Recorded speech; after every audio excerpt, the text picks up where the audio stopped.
STA TV Media Syiar Islam. Bismillahirrahmanirrahim. Assalamualaikum warahmatullahi wabarakatuh. Innal hamdalillah nahmaduhu wa nasta'inuhu wa nastaghfiruh wa na'udzu billahi min shururi anfusina wa min sayyiati a'malina. Man yahdihillahu fala mudilla lahu wa man yudlilhu fala hadiya lahu.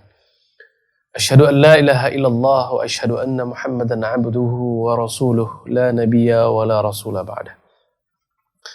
Qala Allah tabaraka wa ta'ala ya ayyuhalladzina amanu taqullaha haqqa tuqatih wa la tamutunna illa wa antum muslimun. Wa qala Allah subhanahu ya ayyuhan nasu taqu rabbakumul ladzi khalaqakum min nafsin wahidah wa khalaqa minha zawjaha wa batha minhuma rijalan katsiran wa nisaa'a wattaqullaha alladzi tasaaluna bihi wal arham innallaha kana 'alaikum raqiba. Wa qala Allah tabaraka wa ta'ala ya ayyuhalladzina amanu taqullaha wa qulu qawlan sadida yuslih lakum a'malakum wa yaghfir lakum dhunubakum wa man yuti'illaha wa rasulahu faqad faza fawzan 'azima. Amma ba'd. Ayyul ahibbatal kiram, para pendengar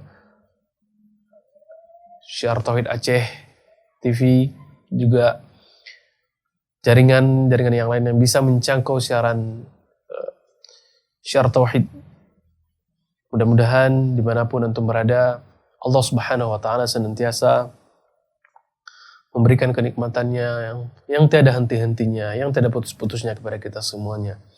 Mudah-mudahan Allah juga meneguhkan, memberikan keistiqomahan kepada kita agar tetap berada di dalam hidayahnya, berada di dalam agama yang benar.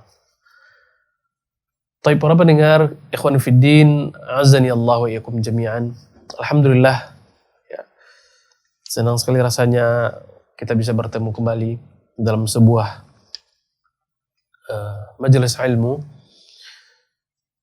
Tentunya tidak lain yang kita harapkan, melainkan ini merupakan wasilah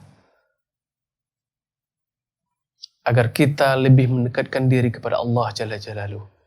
Menjadikan sebuah wasilah agar amalan-amalan kita terus bertambah.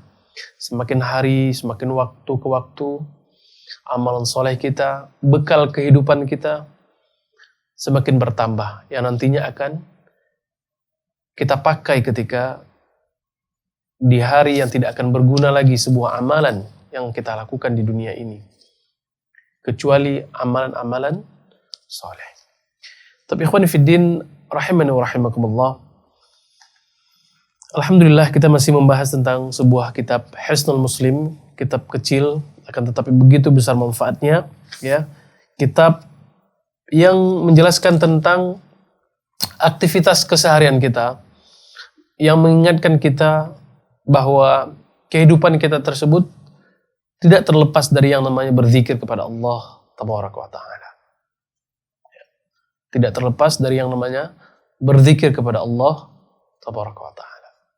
Oleh sebab itu, ikhwan fiddin rahimani wa rahimakumullah, ya, memang sangat penting kita mempelajari zikir-zikir ini, ya, agar kita mengamalkan sebagaimana apa yang diamalkan oleh baginda Rasulullah sallallahu alaihi wasallam.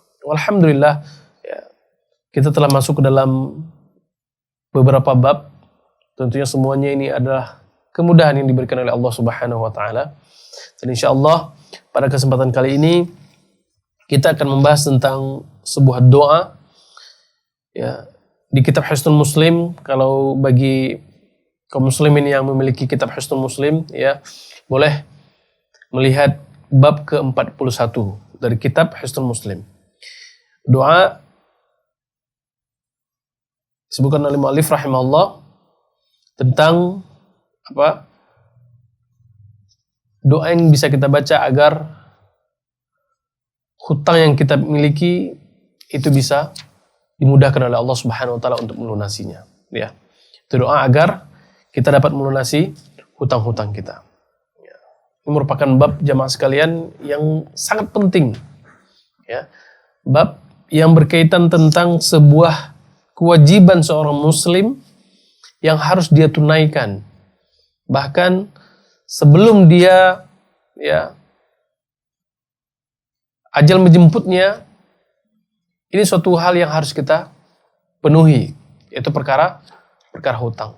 Bahkan kalau bisa kita menghindari dari perkara hutang tersebut, ya. Kita menghindari dari perkara hutang tersebut. Karena memang ini jamaah sekalian dirahmati Allah merupakan perkara yang begitu penting untuk kita pelajari, ya. Bahkan kaitannya tidak tanggung-tanggung. Kaitannya dengan akhirat kita kelak. Ya. Maka oleh sebab itu jamaah sekalian dirahmati Allah perlu kita mempelajari tentang hutang ini. Dan Rasulullah SAW mengajarkan kepada kita tentang beberapa doa. Dan penulis dari kitab ini menukilkan 2 doa dari Rasulullah SAW yang nanti insya Allah akan kita bahas. 2 doa ini yang begitu dahsyat, ya, yang begitu dahsyat, yang apabila kita membacanya, mengamalkannya, ya, maka insya Allah kita akan mendapatkan fadilah, keutamaan yang sebagaimana yang dikhabarkan oleh baginda Rasulullah SAW. Dan ini juga nanti insya Allah akan kita bahas bersama-sama. Baik, kita langsung ke doa yang pertama. Qala al-mu'allif rahimahullah, ya.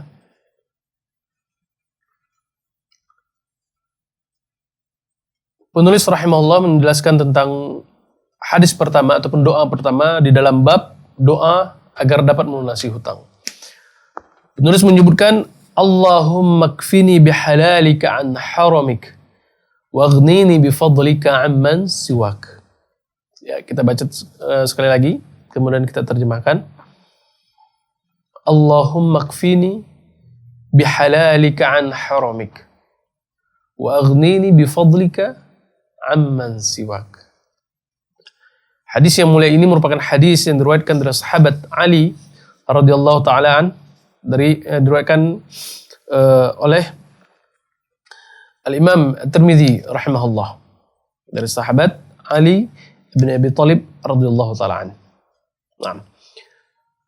Allahumma kfini, ya Allah, berilah kecukupan kepadaku. Ya, kita resapi doa yang diajarkan oleh baginda Rasulullah SAW ini.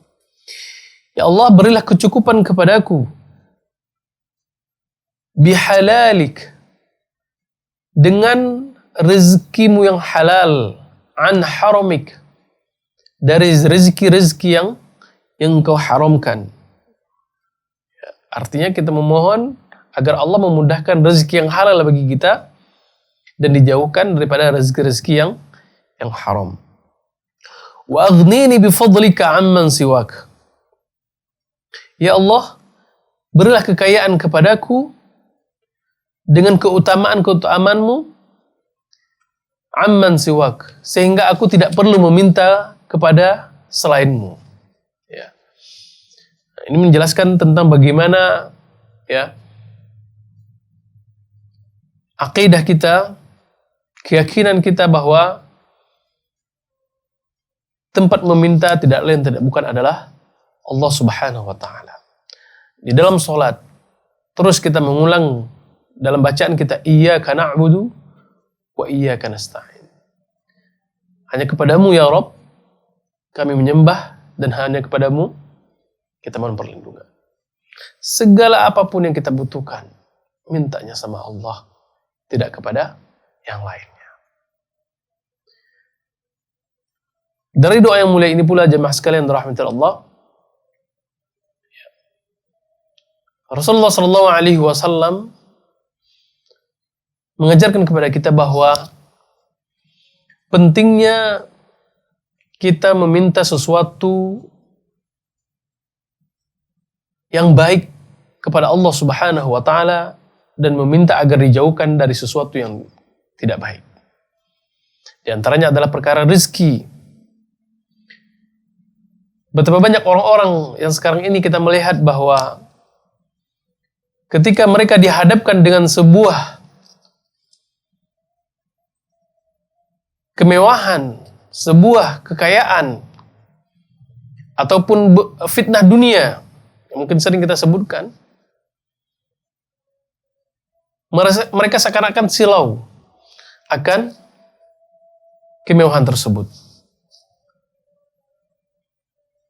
Betapa banyak orang-orang yang menghiraukan tentang kehalalan dari apa yang mereka dapatkan.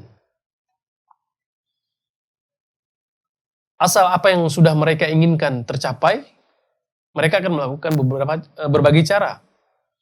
Berbagai macam cara agar apa? Keinginan mereka terpenuhi. Tanpa mau mempedulikan hak-hak orang lain. Tanpa mau memperdulikan halalkah atau haramkah.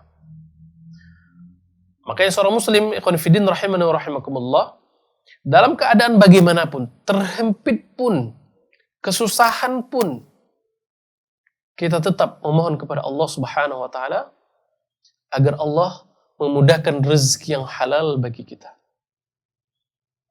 Bukan berarti ketika kita ditimpa dengan kemiskinan, kesusahan, kita malah lari kepada suatu hal yang haram.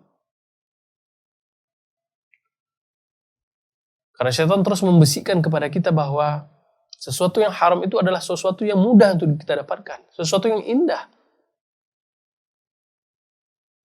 Padahal pada dasarnya itu merupakan sebuah bencana bagi kita apabila kita sudah terjun kepada sesuatu yang terdapat keharaman di dalamnya. Terlebih bagi seorang ayah misalkan ataupun orang tua yang ketika menafkahi keluarganya dengan sesuatu yang diharamkan di dalam syariat. Entahkah dia memberikan dari hasil korupsinya, entahkah dia memberikan anak-anaknya dari hasil menipu orang lain, atau dari sesuatu yang memang diharamkan di dalam syariat kita ini.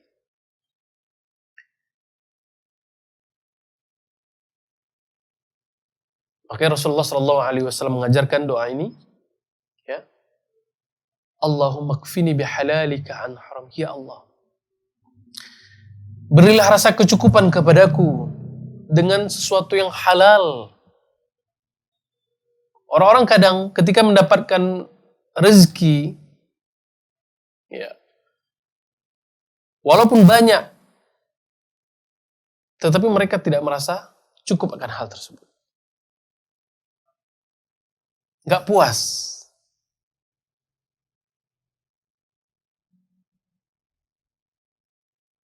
Tapi seorang mukmin ketika dia belajar tentang agama Islam, syariat Islam, dia tahu rambu-rambu syariat tersebut. Oh ternyata Islam tersebut mengajarkan hal-hal yang seperti ini. Ada batas-batasannya yang harus kita jaga. Tidak berlebihan dan tidak pula kekurangan.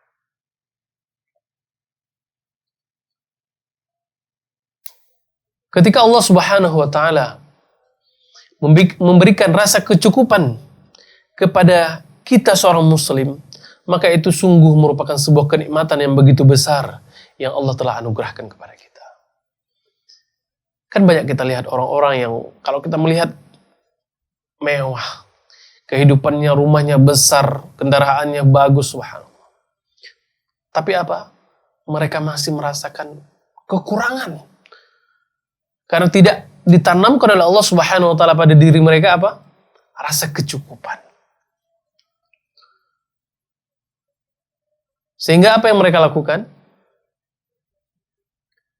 Apa yang ada di depan mata mereka sikat semuanya. Nggak mau tahu apakah itu halal ataukah itu haram. Makanya ini inti daripada ajaran Rasulullah SAW. Kita memohon agar Allah memberikan rasa kecukupan kepada kita. Kecukupan dengan rezeki yang halal. Walaupun sedikit, tapi halal, Allah memberikan rasa kecukupan kepada kita. Alhamdulillah.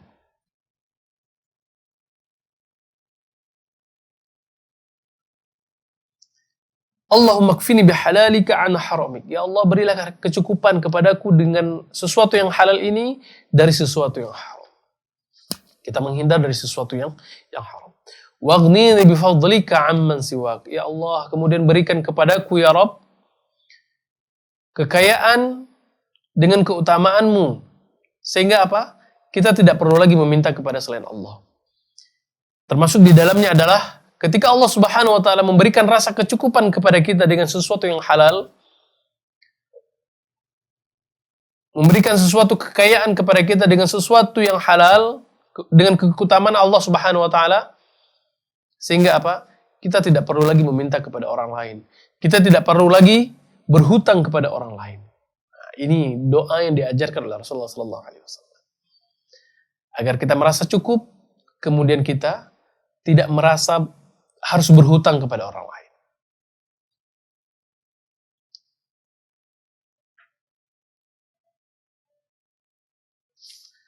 Tapi apakah perkara hutang tersebut tercela? Maka di sini nanti insya Allah akan ada penjelasannya. Akan kita jelaskan nanti insya Allah. Akan tetapi yang kita fahami dari doa yang diajarkan oleh Rasulullah SAW ini adalah bagaimana kita memohon kepada Allah Subhanahu Wa Taala agar dianugerahkan kepada kita rasa kecukupan dengan sesuatu yang halal, sehingga apa? Sehingga kita tidak ingin lagi berhutang ke sana ke sini. Karena apa? Karena ingin menguasai hawa nafsu kita tadi itu. Kalau kita sudah diberikan rasa kecukupan, jamaah sekalian rahmatullah Allah, ya, apa yang diberikan sama Allah seperti ini, alhamdulillah. Ya. Pikiran kita tenang, hati kita lapang, sehingga kita nggak perlu lagi meminjam kepada orang lain. Ya. Tapi kalau ketika Allah Subhanahu Wa Taala memberikan kesempitan kepada kita, ya, apa yang ada orang lihat, wah kita pengen juga tuh. Lihat orang lain seperti ini, oh kita pengen juga tuh. Nggak ada uang, ngutang. Ujung-ujungnya ngutang.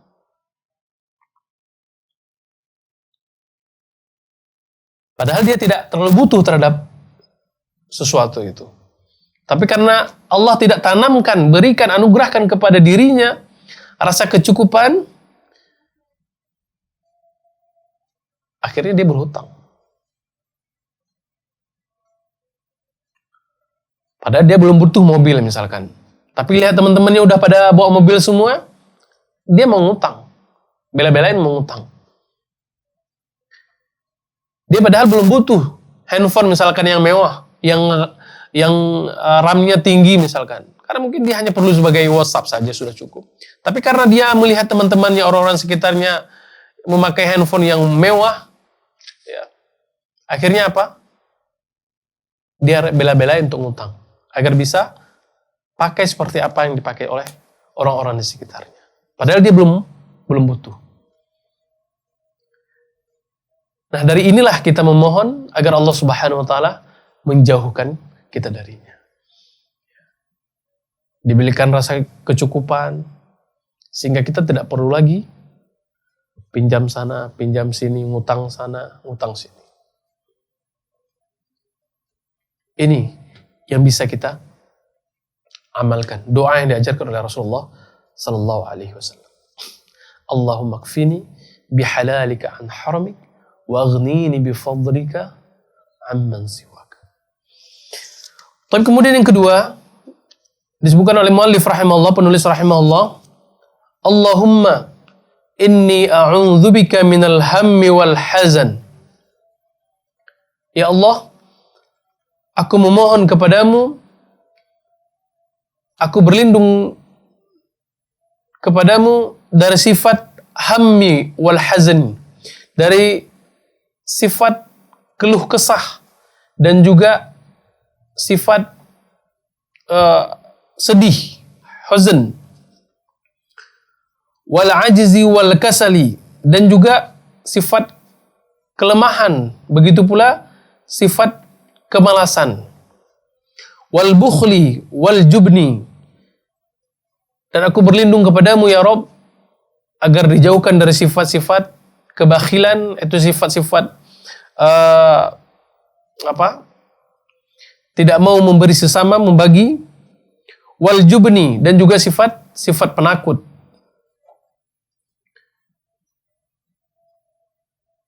Wa tala'id dain, dan juga aku berlindung kepadamu dari cengkraman hutang, wa ghalabatir rijal, dan juga berlindung dari orang-orang yang menindasku. Hadis ini pada dasarnya sudah pernah kita bahas ya di bab-bab sebelumnya tentang bagaimana doa yang diajarkan oleh Rasulullah SAW ketika kita ditimpa dengan rasa sedih.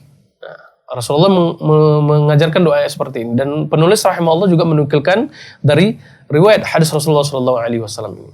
Ya, itu riwayat dari sahabat Anas ibn Malik radhiyallahu taala. Sudah pernah kita jelaskan tentang makna yang terdapat di dalam hadis ini. Akan tetapi yang menjadi titik fokus kita pada kesempatan kali ini adalah sabda Rasulullah SAW yang mengatakan wa tala'id dain, ya, dan dari cengkraman hutang.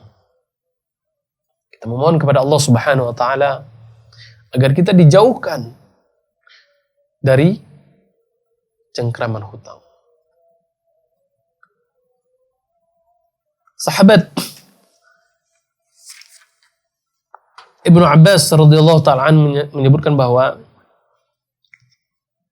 barang siapa di antara kalian yang membaca dua doa yang kita sebutkan tadi, Allahumma kfini bihalalika an haramik wa aghnini bifadlika amman siwak, kemudian doa Allahumma inni a'udzubika minal hammi wal hazn wal ajzi wal kasal wal bukhli wal jubn wa tala'id dain wa ghalabatir rijal, barang siapa membaca dua doa seperti ini, ya, maka apa kata Ibnu Abbas radhiyallahu taala anhu, maka Allah Subhanahu wa taala akan melunasi hutang-hutangnya walaupun hutang-hutangnya memenuhi langit.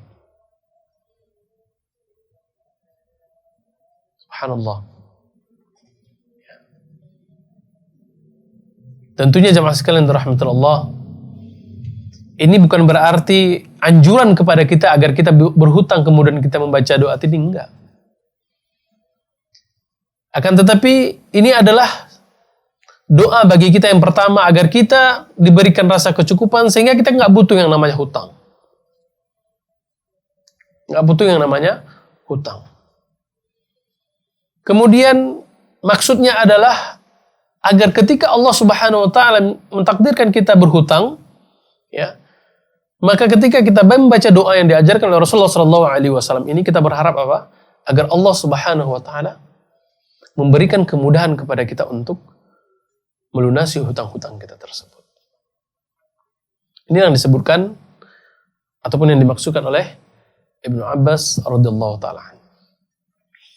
Ikhwani fid din, rahimani wa rahimakumullah.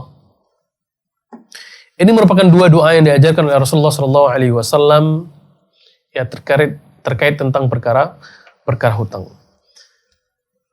Pada dasarnya ikhwani fiddin, perkara hutang ini merupakan perkara seperti yang kita sebutkan di awal, merupakan perkara yang begitu penting di dalam syariat kita ini. Perkara yang harus kita fahami, harus betul-betul kita tahu tentangnya.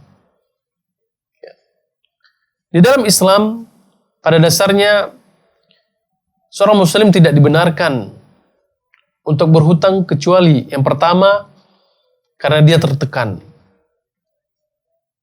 Ya.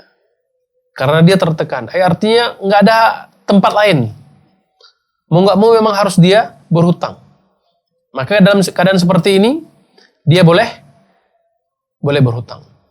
Kemudian dalam keadaan dia memang betul-betul sangat membutuhkan, nggak ada solusi lain misalkan, maka dia boleh melakukan hal seperti ini. Artinya apa jamaah sekalian rahmatullah? Kita jangan bermudah-mudahan tentang perkara hutang ini. Ya. Jangan ketika kita misalkan lihat sesuatu, ngutang aja dulu. Hal yang sepele kita ngutang aja dulu. Jangan kita anggap remeh tentang perkara hutang ini. Perkara hutang merupakan perkara yang begitu besar jamaah.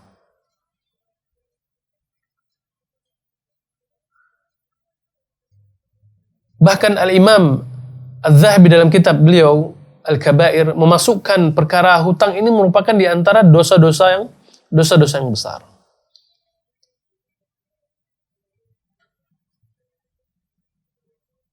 Beliau menyebutkan bahwa orang-orang yang mampu ataupun orang-orang yang kaya yang menunda untuk membayar hutang tersebut, maka masuk ke dalam orang-orang yang berbuat dengan kezaliman. Kata beliau, al-matlul ghani dhulmun. Orang-orang yang kaya, orang-orang yang mampu, akan tetapi dia menunda-nunda untuk membayar hutangnya, maka ini masuk ke dalam kezaliman. Sehingga Imam Az-Zahabi rahimahullah memasukkan perkara hutang ini dalam salah satu bentuk kezaliman dan juga dosa-dosa besar. Oleh sebab itu nggak boleh kita gampang-gampangin tentang perkara hutang ini.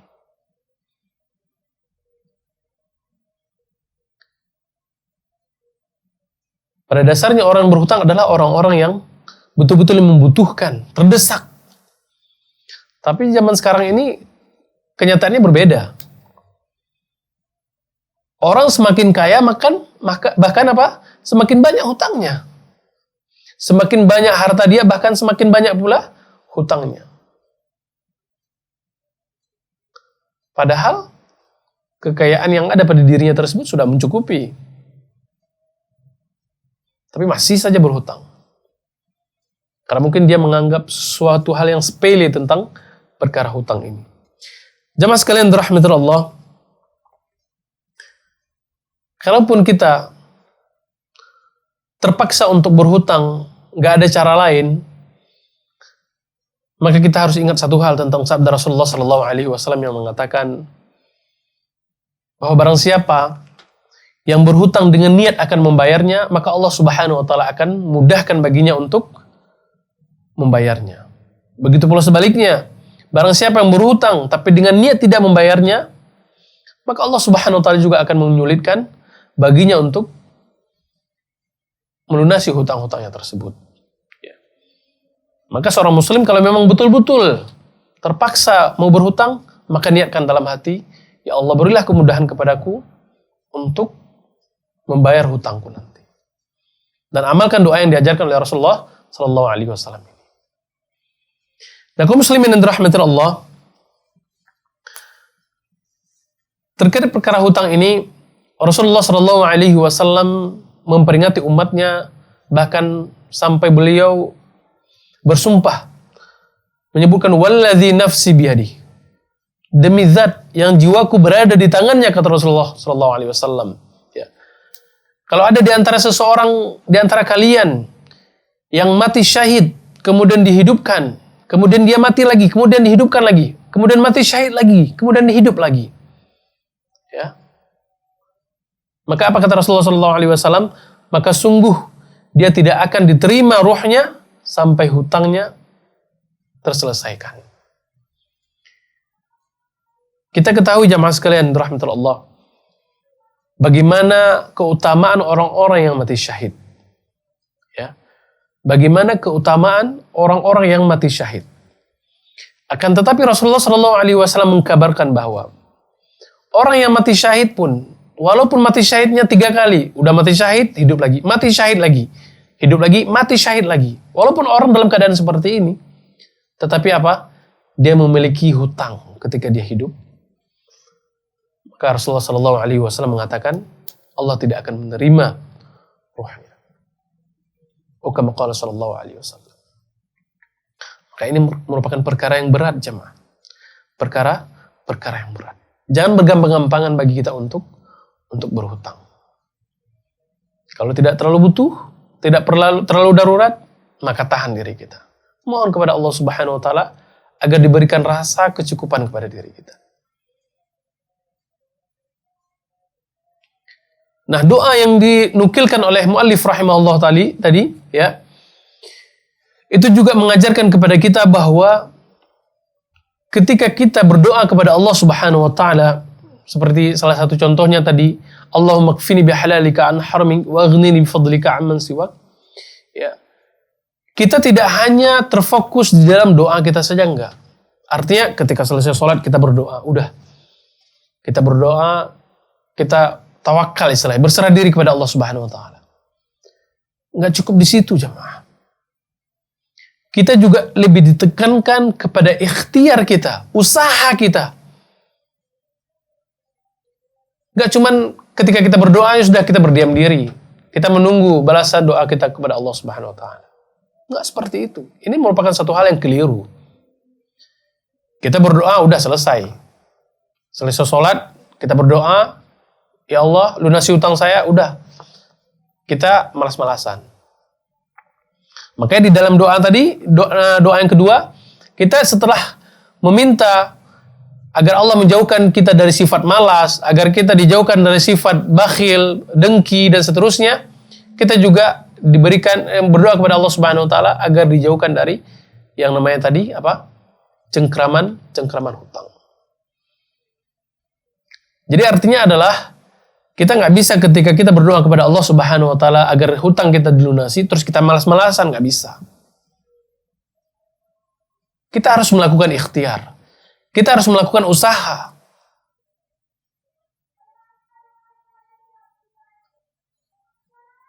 Lihat bagaimana Allah Subhanahu wa taala mengajarkan kepada kita. Di dalam Al-Qur'an disebutkan bagaimana kisahnya Maryam. Allah Subhanahu wa taala menyebutkan wa huzzi ilaika bi jiz'in nakhlah tusaqit 'alaiki rutuban janiyya. Ya Maryam, goncangkan pohon kurma tersebut. Maka apa? Niscaya akan jatuh berguguran kurma-kurma tersebut. Artinya apa? Allah Subhanahu wa taala mengajarkan kepada kita ketika kita berdoa, bertawakal, bertawakal menyerahkan diri kita kepada Allah Subhanahu wa taala, yang harus kita lakukan selanjutnya adalah kita berusaha, berikhtiar. Enggak cuma doa udah selesai, belum. Selesai kita berdoa, menyerahkan semuanya kepada Allah Subhanahu wa taala, kita berusaha, berikhtiar. Bagaimana usaha kita, bagaimana cara kita untuk melunasi hutang tersebut. Padahal gampang saja. Allah menurunkan kurma, Siti Maryam tinggal makan. Ataupun Allah Subhanahu wa taala memberikan rasa kenyang pada Maryam. Tapi tidak seperti itu yang diajarkan oleh Allah. Allah mengajarkan bagaimana seseorang tersebut harus melakukan sebuah ikhtiar. Harus melakukan sebuah usaha. Lihat bagaimana kisah Allah Subhanahu wa taala menyelamatkan Nabi Musa alaihi salatu wassalam bersama pengikut-pengikutnya. Apa yang diperintahkan oleh Allah? Untuk memukul tongkatnya ke Laut Merah. Sehingga apa? Terbelahlah Laut Merah tersebut. Padahal bisa saja Allah memindahkan Nabi Musa beserta pengikutnya ke seberang. Gampang bagi Allah. Nggak ada yang mustahil bagi Allah. Tapi Allah ingin mengajarkan kepada kita bahwa ketika kita sudah bertawakal kepada Allah, memohon perlindungan kepada Allah Subhanahu wa taala, kita juga harus melakukan sebuah ikhtiar. Kita juga harus melakukan usaha.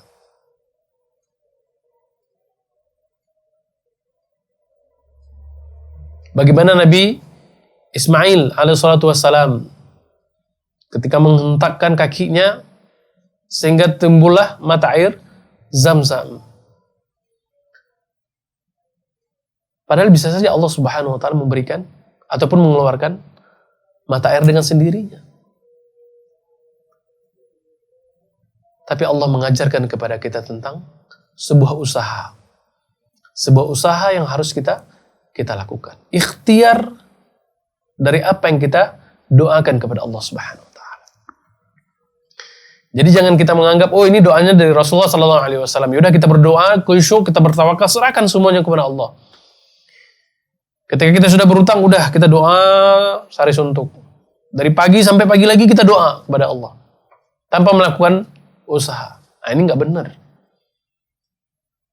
Kita harus lakukan usaha. Selebihnya kita serahkan sama Allah Subhanahu wa taala.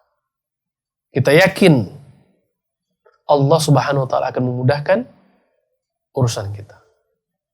Ini yang harus kita pahami. Enggak cuma berdoa, kita harus melakukan usaha. Tapi ikhwan fillah rahimani wa rahimakumullah. Itu terkait perkara hutang. Itu perkara yang begitu berat. Enggak boleh kita ngeremehin masalah hutang.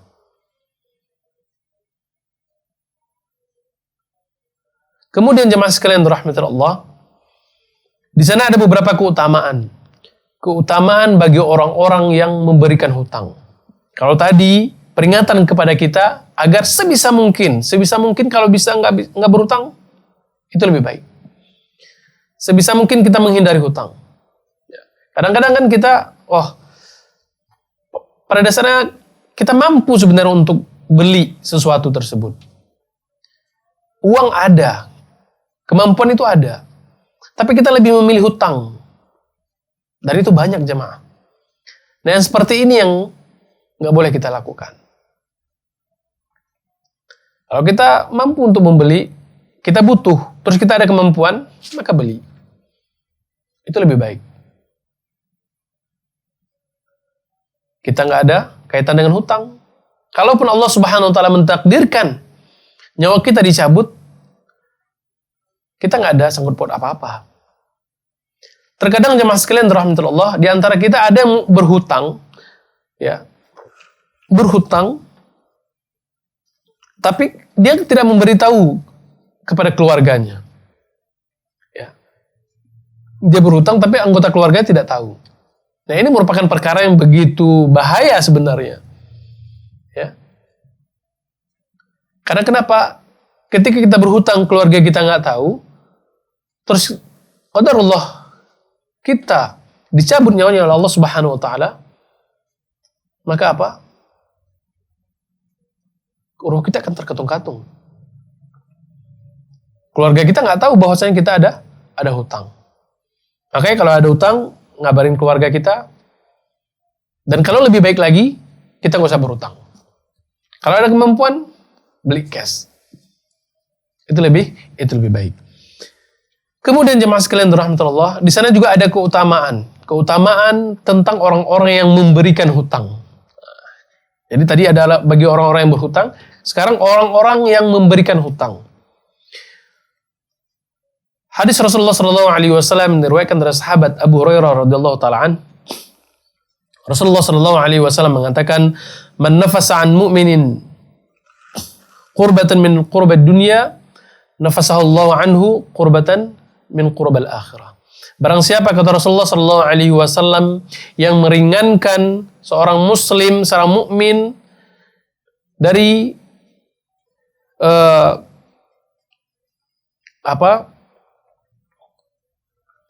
perkara-perkara dunia, kempitan-kempitan dunia, masalah-masalah dunia, maka Allah Subhanahu Wa Taala akan memberikan ataupun meringankan perkaranya tentang perkara akhiratnya. Barang siapa yang meringankan urusan dunianya seseorang mukmin, maka Allah Subhanahu Wa Taala akan meringankan urusannya tentang perkara akhiratnya. Ini diantara fadilah orang-orang yang memberikan hutang tadi. Kalau kita mau memberikan kemudahan bagi saudara-saudara kita yang muslim, menghutangi, memberikan hutang, memberikan pinjaman, memudahkan urusan-urusan dunia saudara-saudara kita, maka apa? Allah mudahkan urusan-urusan akhirat kita. Jadi kalau memang kita mampu jamaah, mampu untuk membantu saudara-saudara kita, meminjamkan atau memberikan, itu lebih baik. Kalau pun itu dalam jumlah besar misalkan, kita pinjamkan. Kita pinjamkan. Maka Allah Subhanahu Wa Taala akan mudahkan urusan akhirat kita. Kemudian di hadis yang lain, kata Rasulullah sallallahu alaihi wasallam, "Man yasra 'alal mu'sirin yasarallahu fid dunya wal akhirah." Barang siapa yang memudahkan seseorang, maka Allah akan memudahkan urusannya di akhirat kelak. Beri kemudahan kepada saudara-saudara kita, maka Allah juga akan mudahkan urusan kita di akhirat kelak. Misalkan Allah amanahkan kepada kita jabatan, misalkan tentang pelayanan publik, di rumah sakit kah, ataupun di kantoran apa, seperti itu. Kita mudahkan urusan saudara-saudara kita. Jangan mempersulit mereka. Maka kalau kita niat karena Allah Subhanahu Wa Taala, maka insya Allah mudahkan urusan akhirat kita kelak. Ini sabda Rasulullah Sallallahu Alaihi Wasallam. Kalau kita mudahkan urusan saudara kita, maka Allah mudahkan urusan akhirat kita. Dalam hadis yang lain, Rasulullah sallallahu alaihi wasallam yang mengatakan, "Wallahu fi auni 'abdi ma kana al-'abdu fi auni akhihi." Ya. Allah senantiasa akan memperhatikan perkara seorang hamba tersebut selama apa? Dia mau memperhatikan perkara saudara-saudaranya. Dia lihat, oh saudara saya ini membutuhkan, saya bantu. Dia lihat, oh saudara saya ini lagi butuh pinjaman kayaknya, lagi butuh ngutang, kita bantu. Maka Allah akan membantu kembali kita. Akan bantu kembali kita. Di dalam kitab Tuhfatul Ahwaz, syarah Sunan At-Tirmidzi disebutkan bahwa di antara makna Allah memudahkan urusan kita, ketika kita memudahkan urusan dunia orang, maka Allah memudahkan urusan kita adalah maksudnya kita memberikan piutang kepada orang lain, ataupun kita memberikan tenggang waktu kepada orang lain. Ini masuk di dalamnya. Ya. Jadi misalkan ada orang yang sudah berutang kepada kita. Kita kasih waktu 1 bulan nih lunas. Tapi datang 1 bulan, ternyata belum lunas. Nah, kita kasih waktu lain lagi. Kita beri kemudahan lagi. Nah, inilah makna daripada hadis Rasulullah SAW tadi. Kita kasih waktu, tambahan waktu misalkan. Ataupun maknanya adalah aw'afahu, ataupun kita udah membebaskan. Kalau kita lihat orang saudara-saudara kita tuh, oh ini kayaknya dia memang nggak mampu untuk bayar hutang. Udah kita maafkan. Hutangnya kita anggap lunas. Atau kita menganggap kita potong. Kalau misalkan dia berhutang 1 juta, udah kamu bayar 500 saja. Seperti itu. Maka ini masuk dalam hadis Rasulullah SAW yang kita bacakan tadi. Kita memudahkan urusan saudara-saudara kita, maka Allah mudahkan urusan akhirat kita. Kita kasih tenggang waktu. Bahkan di dalam hadis yang lain, ya, orang-orang yang memberi tenggang waktu kepada orang yang berhutang kepada dia, maka Allah akan catat 1 hari tersebut sama seperti dia bersedekah. Jadi 1 hari dia melewati batas tenggangnya, 1 hari kita bersedekah. 2 hari kita bersedekah. Maka jemaah sekalian rahmatul Allah, kita lihat di sekeliling kita. Ya. Kalau ada di antara saudara-saudara kita, teman-teman kita, yang memang merasa butuh, kita berikan kemudahan. Insya Allah Allah Subhanahu Wa Taala akan memberikan jalan yang lainnya nanti, sehingga ya, kita merasa berkecukupan dengan apa yang Allah anugerahkan kepada kita. Lalu bagaimana ketika misalkan orang-orang yang berhutang kepada kita, kemudian dia tidak mau melunasinya, ataupun kan kita sering mendapatkan ketika ada saudara-saudara kita ataupun kawan kita yang berhutang kepada kita, kita tanya, dia nggak ada jawaban. Kita datangin, dia lari. Biasa seperti ini. Maka apa yang harus kita lakukan? Kita bersabar. Kita bersabar. Terus kita memohon kepada Allah Subhanahu Wa Taala agar apa? Agar dia diberikan kelancaran rezeki, sehingga dia apa?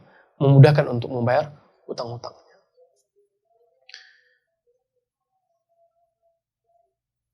Di dalam sebuah riwayat yang diriwayatkan oleh Aisyah radhiyallahu taala ya,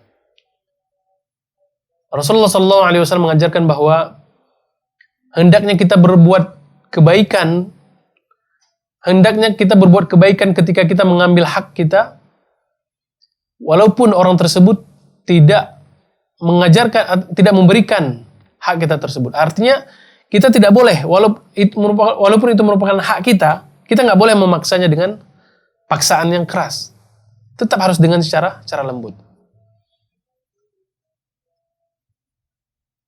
hutang yang kita pinjamkan itu sebenarnya hak kita. Akan tetapi ketika kita tagih jamaah sekalian rahmatullah, nggak boleh kita paksakan. Artinya kita ya harus sabar. Itu konsekuensi yang harus kita terima. Dan mungkin itu Allah Subhanahu wa taala mengajarkan bagaimana cara kesabaran bagi diri kita. Bagaimana kita harus sabar menghadapi orang-orang seperti itu. Seperti Allah Subhanahu wa taala mengajarkan kepada kita bagaimana kita bersyukur terhadap nikmat-nikmat yang telah Allah berikan kepada kita. Ya, artinya itu merupakan ujian bagi kita. Ketika Allah amanahkan kepada kita harta, ya, kemudian diuji dengan hal yang seperti itu, ada saudara-saudara yang ketika meminjam dia lupa, ketika kita tagih dia tidak mau, itu merupakan ujian-ujian bagi diri kita. Maka kita harus sabar. Seperti bagaimana Allah memberikan nikmat kepada kita, kita harus bersyukur. Ini yang diajarkan oleh Rasulullah SAW kepada kita. Walaupun ya kita memiliki hak di dalam harta tersebut. Ya. Rasulullah SAW mengatakan, "Man talaba haqqan falyatlubuhu fi afafin wafin au ghairu wafin." Barang siapa yang meminta haknya, yaitu hutang itu tadi, maka hendaknya dia meminta dengan cara yang baik-baik. Walaupun au ghairu afafin, walaupun terhadap orang-orang yang enggan membayar haknya tadi itu. Jadi sama orang-orang yang seakan-akan enggak mau bayar hutang pun kita harus lemah lembut, nggak boleh kasar. Falyatlubuhu fi afafin. Minta dengan cara baik-baik. Nggak mau, ya udah biarin aja. Urusan kita dengan Allah. Adapun apa yang dia lakukan itu anggap aja merupakan sebuah cobaan, ujian kesabaran bagi diri kita. Tapi kalau kita berpikir, Masya Allah, hutang kita seperti ini, dia nggak mau bayar-bayar, terus kita jengkel, ya, itu akan membuang energi kita. Itu akan membuang atau melatih menimbulkan kemarahan-kemarahan kita yang berikutnya. Tapi ketika kita mengikuti bagaimana tuntunan Rasulullah SAW menghadapi orang-orang seperti ini, kita meminta dengan cara yang baik. Kalau dikasih alhamdulillah, kalau enggak, kita memohon sama Allah.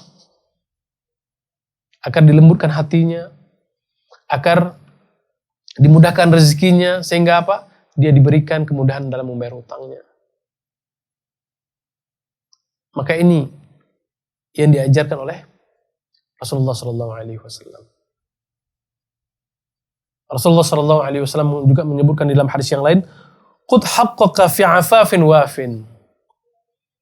Ambillah hakmu yang ada pada saudaramu ataupun yang ada pada orang lain dengan cara yang lemah lembut. Nggak boleh paksaan. Dengan cara yang lembut. Selebihnya, kita serahkan diri kepada Allah Subhanahu wa taala. Kita sudah tahu keutamaan. Kalau kita sudah memberikan kemudahan kepada saudara-saudara kita, Allah akan memberikan kemudahan pada urusan-urusan kita. Terutama urusan akhirat kita. Dan itu lebih utama. Urusan dunia ini hanya urusan sementara saja, jemaah. Bayangkan, ketika orang-orang sibuk dengan urusannya sendiri dia hari kiamat kelak, tapi Allah mudahkan urusan kita lantaran ketika di dunia kita memudahkan urusan saudara-saudara kita. Wallahu ta'ala a'lam bishawab. Inilah yang bisa kita sampaikan. Mudah-mudahan jemaah kita dihindari dari rasa yang tidak bercukupan dan kita dihindari dari rasa hutang. Kalaupun kita berhutang, maka niatkan dalam diri kita agar kita betul-betul bisa melunasi hutang tersebut. Kemudian Allah Subhanahu wa taala memberikan kemudahan kepada kita dalam membayar hutang-hutang kita. Begitu pula mudah-mudahan Allah Subhanahu wa taala memberikan rasa kecukupan kepada kita sehingga kita bisa beribadah kepada Allah Subhanahu wa taala dengan lebih tenang. Wallahu taala alim bishawab. Mudah-mudahan apa yang kita sampaikan pada kesempatan kali ini bisa menjadikan momentum untuk kita terus bermuhasabah, memperbaiki diri kita, sehingga kita bisa mengumpulkan bekal-bekal kebaikan selama kita masih bisa hidup di dunia ini. Allah Ta'ala alam bisawab. Subhanakallahumma wa bihamdika asyhadu an la ilaha illa anta wa astaghfiruka wa atubu ilaik. Wassalamualaikum warahmatullahi wabarakatuh.